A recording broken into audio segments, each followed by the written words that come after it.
I'm going to surprise some of you. First of all, many of you may know me as having spoken often and very loudly at times about equity, diversity, and inclusion.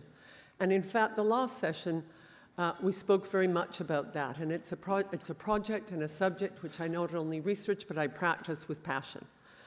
But today I actually want to turn to another part of my world, and that is the study of the automotive industry. And this is in part in discussions with Gregor to talk a little bit about what the actual research project that I am just coming to completion on, and how it may have, at least it opened for me, questions about institutional experimentation and policy influence. What's been interesting in this CRIMT discussion for the last 2 days, I think I've seen a shift in the discourse, or at least a little bit of a different emphasis in the discourse here at CRIMT, with a noticeable growth in mentions of the state, policy, and politics, and how those contribute to institutional experimentation and the improvements to work. And there's been considerable discussion and often disagreement on what the best solutions are. I want to draw on that discussion of the state, policy, and politics to talk about the institutional experimentation that, in a way, almost by mistake, became our research project. So the research project I'm talking about formed the Automotive Policy Research Center, or the APRC, which I formed 7 years ago with support of the Social Sciences and Humanities Research Council with a very large research grant. And the goal of the APRC was to do research on how and what kinds of policy can be deployed by governments to sustain and expand a globally competitive Canadian automotive industry. For those of you that don't know that part of my life, I have, since I was a graduate student, been a specialist in the automotive industry and, in fact, in the study of the Canadian Auto Workers Union.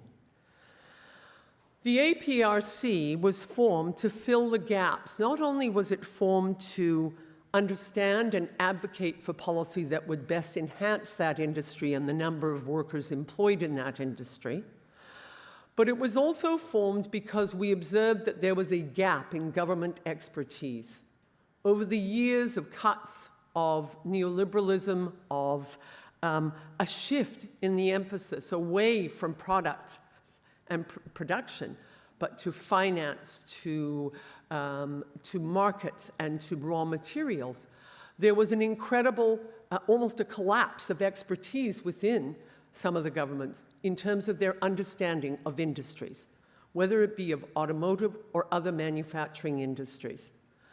This decline in that substantive knowledge of that field coincided with a shift in the thinking of many Canadian governments that the time of manufacturing was past, that in fact we were to look for a new future in service, in finance, in other industries, that in fact manufacturing was of the old economy, and we in Canada wanted to be part of the new economy. So in that sense, that depletion of expertise, the fact that there were not policy solutions, confronted the 2008-09 financial crisis in ways that said, oh my gosh, if we lose this industry, we are going to lose a lot. And suddenly, there was a turn to say, how do we sustain, how do we expand an industry, but that must be globally competitive? The Canadian industry, auto industry of the 1960s is gone. This is one of the most highly globally integrated industries in the world. So what I want to talk today is a little bit about institutional experimentation and how we thought about that through the project. Now you might ask, first of all, what evidence is there that the Canadian auto industry is of much importance? And for those of you who are not Canadian, for any of those who are that don't study it, then let me assure you, it's Canada's second largest manufacturing industry. It contributes over $18 billion in the GDP. It contributes over $86 billion in exports. and it employs 126,000 people directly and over 500,000 people indirectly. But tethering this industry to Canadian soil is incredibly difficult. And I say that because Canada has no domestically owned assembler.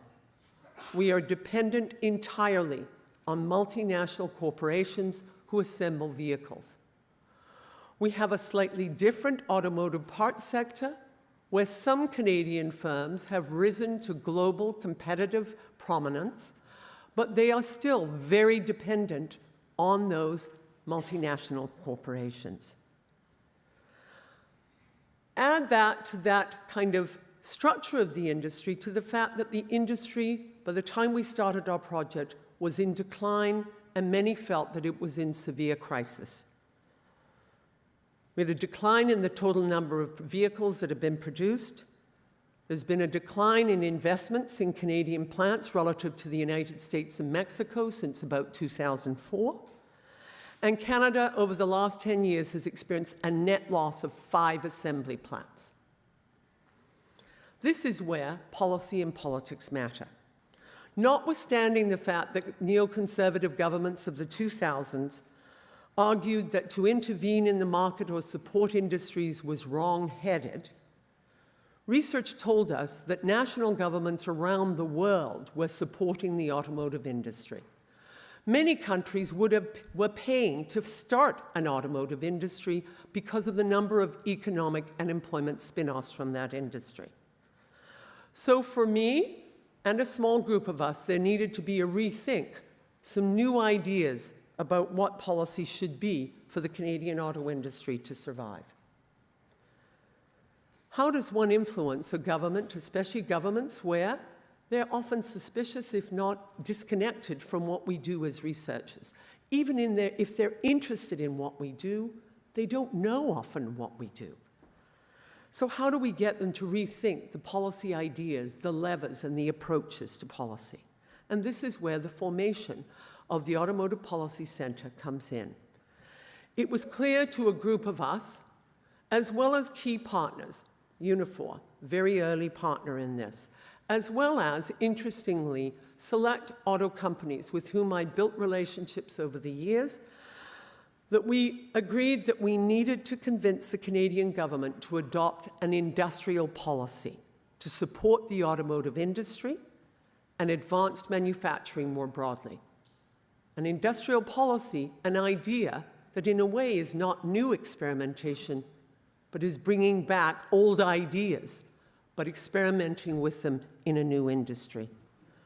Our job was to change the thinking of government, and in some cases, industry stakeholders, about the role of government in the economy more broadly, but also to propose to them specific policies that would work in supporting the industry. To do this, with the support of Unifor, Ford Motor Company, Toyota Motor Company, the Automotive Parts Manufacturers Association, and eventually the mayors of communities that represent those communities with heavy investments and production of automobiles, we applied for a partnership grant. The federal and provincial governments appointed observers to our grant, which was an interesting kind of adaptation to the partnership grant. They couldn't be stakeholders, but they were interested in what we were going to come up with. And we were successful in this grant application. And now as we come to an end, it's worth reflecting on what did we learn.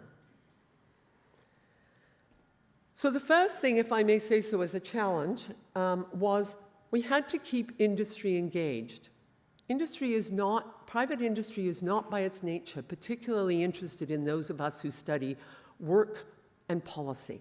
So the question was, how do we maintain their engagement?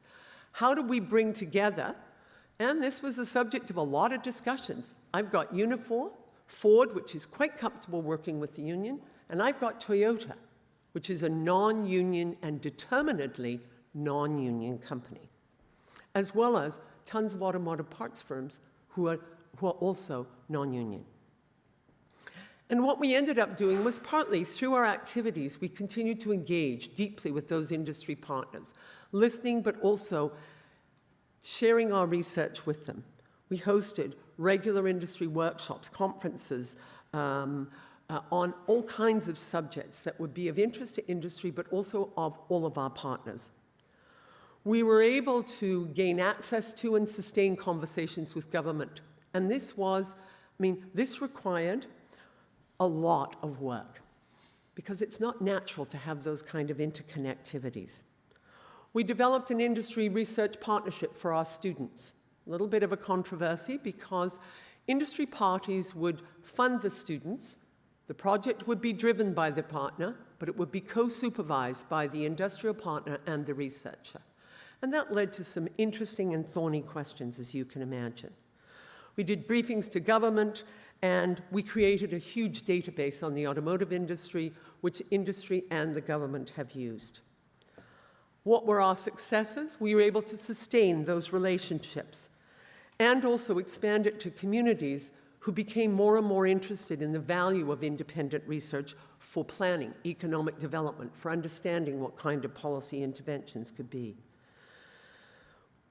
We saw government officials, and to this day, some of the bureaucracy rely on us for expert information, and that's been a real shift. So we have, in a sense, fulfilled that goal. There's been a kind of uptake, at least in interest, in industry policy. Our failures: we failed to convince government that there is a need for a coordinated approach. They're still highly siloed in their approach. Although the language of industrial policy is more acceptable, the actual coordinated approach has not been pursued. And the commitment of corporations, and in many instances governments, to the value of good independent research is fragile. But I want to conclude my remarks with a few remarks on the bigger questions about policy and politics in the state. When you bring together competing parties into a center, there is a danger that the independence of the research will be compromised. And this is something which anybody who's done community-based research, anybody who works with a corporation will wrestle with. But I want to suggest that we need to think carefully about why that model might be necessary, and what does it cause us to think about with regards to the state. What is the state? I think we're in danger of thinking that democratically elected states are somehow can be sympathetic to us. And yet, what we found is that, in fact, states have a life of their own beyond those who are elected in government. We know that far-right parties have been elected democratically to suppress their own populations, to be divisive, and to be violent. They have taunted their own citizens into submission. So therefore, we need to be careful not to see the state as an empty vessel which we merely fill with new ideas, or that we can use if only we can get a government elected to pursue our own ideas. For any of you who have watched the Norwegian political thriller Occupied, or the old British series A Very British Coup, you begin to understand that the state is a lot more complicated than that. So if that is the case, how do we influence policy? How do we engage in experimentation? How do we shift government ideas about the market? For the APRC, we started with an understanding of the fractures of interests of capital. And what I mean by this is, I've long had a working relationship with Unifor, and they've long understood there are moments when they must work, and they do work with capital. Corporations have varied interests. Corporations have various policy goals. And there are moments when their policy ideas and goals are aligned with those of unions, communities, and regions. Further, there are times when conflicting groups have to and do work together in support of a common policy. This represents a moment when concerted policy action is possible. The crisis in the automotive industry and the fear that it would actually collapse in Canada was that crisis that brought those people together. We shared our goals, and we seized on that fracture as an opportunity to build what some might call a quasi-corporatist arrangement. For many, that is an anathema. But the reality is, if I'm to self-critique, that is what we were engaged in. It was industry stakeholder, but it was also a form of quasi-corporatist policy deliberation. Did it work? I think in some cases, yes. Did it fail? Yes, in some cases it did, but it was an experiment, and it is an ongoing experiment, which fortunately, well, crazily, we've now are forming a non-profit to continue that work, notwithstanding the end to our research grant. So to some, this may seem like an old institutional paradigm. To some, it may seem like a sellout not worthy of success. To me, it's been a really interesting experiment, one that I think we can learn on and build on so that we can, in fact, influence policy. Because if we cannot influence policy, but need to wait till the day to a government that is sympathetic to us is elected, we've got a long time to wait. Thank you.